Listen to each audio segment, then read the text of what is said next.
Olá, estamos de volta para mais um vídeo nessa nossa caminhada que vai nos levar até o Evangelho. Hoje nós iremos falar de orfismo, mas antes de iniciarmos eu quero pedir para que você se inscreva no canal se ainda não é inscrito, ative o sininho, você pode se inscrever também aqui na marca d'água no rosto de Jesus, clicando em cima, clique em gostei, comente, compartilhe nas suas redes sociais, enfim, vamos dar início, mas sempre lembrando da frase de Pedro que é muito importante para o nosso trabalho. Sabendo primeiramente isso, que nenhuma profecia da Escritura é de particular interpretação. Segunda carta de Pedro, capítulo 1, versículo 20. Bem, vamos começar. Antes de falar de religião helênica, é preciso antes de tudo separar o que era a religião pública e aquilo que era chamado de religião dos mistérios. Para Homero e para Hesíodo, que são a referência das crenças próprias da religião pública, pode-se dizer que tudo é divino, porque tudo o que acontece tem explicação na intervenção dos deuses. Os fenômenos naturais são promovidos por Nume, os raios e relâmpagos são arremessados por Zeus do alto do Olimpo, as ondas do mar são provocadas pelo tridente de Poseidon, o sol é levado pelo áureo carro de Apolo e assim por diante.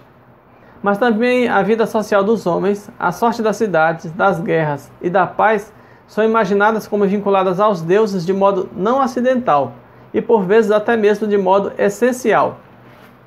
Mas nem todos os gregos seguiam a religião pública.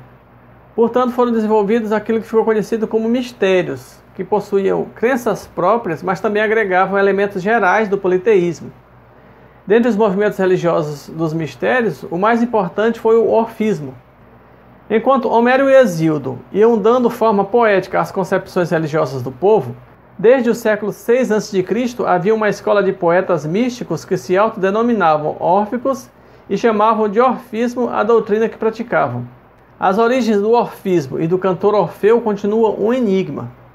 O nome do poeta e cantor surge pela primeira vez no século VI a.C. e os seus adeptos o consideravam anterior a Homero. No entanto, certos aspectos da biografia de Orfeu e o conteúdo de sua mensagem são arcaizantes, e portanto dá para situá-lo bem antes de Homero. O orfismo aparece claramente pela primeira vez em escritos míticos produzidos no período arcaico. A característica teológica do orfismo é a tendência monoteísta. A fórmula há um só Deus era muito conhecida nos séculos mais recentes e está presente no texto órfico datado do século III a.C. E o orfismo exerceu grande influência devido à sua doutrina de transmigração das almas, dos seus conceitos de mundo subterrâneo e castigo após a morte, desenvolvidos em estreita relação com as crenças populares. Segundo a opinião corrente no período helenístico, depois da morte, a alma viveria num mundo de sombras, sem consciência verdadeira, embora a pós-morte também fosse entendida como existência corporal. Existiam várias crenças antigas relacionadas com o culto dos mortos, com ritos de sepultamento e com práticas mágicas a eles ligadas. Essas crenças tiveram um novo florescimento nos tempos helenísticos. Refeições para os mortos eram um costume muito difundido que continuou até nas refeições cristãs junto aos túmulos dos mártires. Bem, aqui nós temos que fazer um comentário, porque, como nós podemos ver, a prática de oferendas aos mortos é muito antiga, veio de antes de Jesus. E foi praticada também pelos primeiros cristãos que continuaram com a prática. E chegando até hoje, aqui no Brasil, por exemplo, nós temos religiões que fazem oferendas aos mortos. Mas cada povo, cada país, cada cultura possui uma maneira de lembrar dos mortos, de reverenciar os mortos. Então nós temos, antes de tudo, que respeitar a maneira de cada um fazer isso. E é uma prática milenar.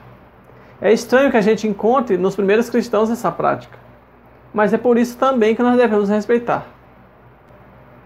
E era cada vez mais divulgada a ideia de que os mortos seriam castigados pelo mal que tivessem feito ou que iriam para lugares de alegrias e felicidades e até que se tornariam heróis e se juntariam aos deuses. Essas crenças não sugerem de modo nenhum uma pós-vida incorpórea da alma, mas imaginam uma recomposição plena da vida humana.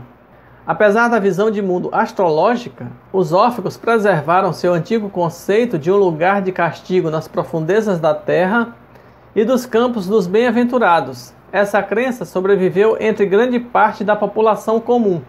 A doutrina órfica tornou-se a base para as descrições do inferno, que se difundiram muito ainda no período helenístico. e que aparecem em profusão no período romano entre pagãos, judeus e cristãos.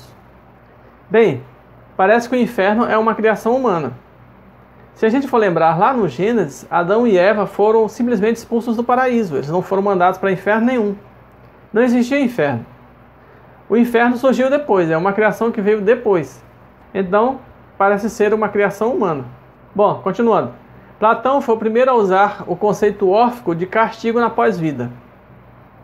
Essa doutrina está plenamente inserida na tradição grega, quando no século II d.C., o trocista pagão Luciano compete com pregadores cristãos em horrendas descrições de castigo do inferno. Fica claro que aqueles séculos foram incapazes de incutir na cabeça das pessoas uma ideia de justiça, e assim buscaram apoiar-se quase que totalmente na crença de que a recompensa ou a punição viriam na pós-vida. A ideia de justiça não podia ser abandonada, não havia lugar para ela na visão científica do mundo, que era essencialmente materialista. A visão de mundo da astrologia podia manifestar-se sobre poderes e forças, mas era dominada pelo conceito de destino. Assim, não havia outra escolha senão aderir às antigas descrições míticas de fogo do inferno e de castigo, que ofereciam um abrigo para a ideia de justiça, embora apenas de forma horrível.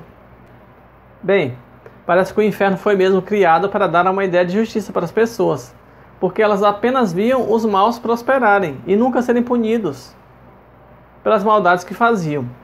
Nós vimos lá no Platão, no mundo sensível e mundo das ideias, que a gente falou que no mundo das ideias a justiça é perfeita, mas no mundo dos sentidos, que é esse aqui, ela é imperfeita. Percebeu-se desde muito cedo, porque nós estamos falando antes de Cristo, que nesse mundo não haveria justiça. Então, a esperança é de que haja justiça, pelo menos na outra vida. Os órficos não comiam carne e ovos, eram adeptos da devoção, meditação, mortificação e uma rigorosa purificação do corpo e, sobretudo, da vontade. Eles acreditavam na metempsicose, a transmigração das almas ou reencarnação, e negavam doutrinas básicas da religião oficial. A teogonia do orfismo possui elementos oriundos da teogonia de Hesíodo, que influenciou quase todo o pensamento mitológico que veio em seguida. Para o orfismo, cada existência é comparada a uma morte e cada corpo é um túmulo. Em punição de um crime, a alma é colocada num corpo tal como se fosse num túmulo. A existência nesse mundo assemelha-se à morte, e aquilo que conhecemos como morte, de fato, seria o começo da verdadeira vida. Essa verdadeira vida é a libertação final da alma da prisão que o corpo representa. Entretanto, a libertação do corpo não é automática, já que numa só existência e numa só morte é impossível pagar todas as faltas. E para os órfãos, a alma é julgada segundo as faltas e os méritos que possua. Depois de passar algum tempo no além, ela retorna ao corpo e pode ser um corpo humano, um corpo animal ou ela pode voltar até mesmo no vegetal. O orfismo aconselhava mortificações austeras, como jejuns, abstenção de carne e de ovos, ou por vezes de qualquer alimento, castidade no casamento ou até mesmo castidade absoluta. De outro lado, abstendo-se de carne e dos sacrifícios cruentos, obrigatórios no culto oficial, os seguidores do profeta da Trácia estavam sem dúvida contestando a religião oficial do Estado e proclamando sua renúncia às coisas deste mundo, onde se consideravam estrangeiros e hóspedes temporários. Na Grécia, o primeiro a sustentar e a defender a ideia de que a alma era imortal e retornava sucessivamente à Terra, reencarnando, foi provavelmente Ferecides de Cyrus, no século VI a.C., apoiando-se em crenças orientais. Na época de Ferecides, somente na Índia, a crença na metempsicose estava claramente definida, embora os egípcios cogitassem desde tempos remotos que a alma fosse imortal e suscetível de assumir várias formas, inclusive de animais. O orfismo dizia que os erros são de responsabilidade de cada pessoa individualmente. Portanto, a alma que tem débitos volta a reencarnar, e quem não conseguir pagar pelos seus erros nessa vida, pagará por suas faltas no além e nas outras reencarnações até quitar o débito totalmente. Evitando beber das águas do rio Lete, o rio do esquecimento, a alma apressava a sua libertação definitiva do corpo, prisão, como eles consideravam. Mas se a alma tiver que voltar a novo corpo, será obrigada a beber das águas do rio Lete para esquecer seu passado. Bem, qual era a crença? As pessoas acreditavam que bebendo as águas do rio Lete, elas esqueceriam o passado. Então qual foi a ideia genial dos órficos? Não beber as águas do rio Lete para não esquecerem do passado. Assim, eles se libertariam mais rapidamente do corpo, porque lembrariam do passado, portanto, lembrariam dos erros do passado e não cometeriam os mesmos erros de novo, e assim ficariam livres do corpo, que eles consideravam uma prisão. Bastante espertos eles, né?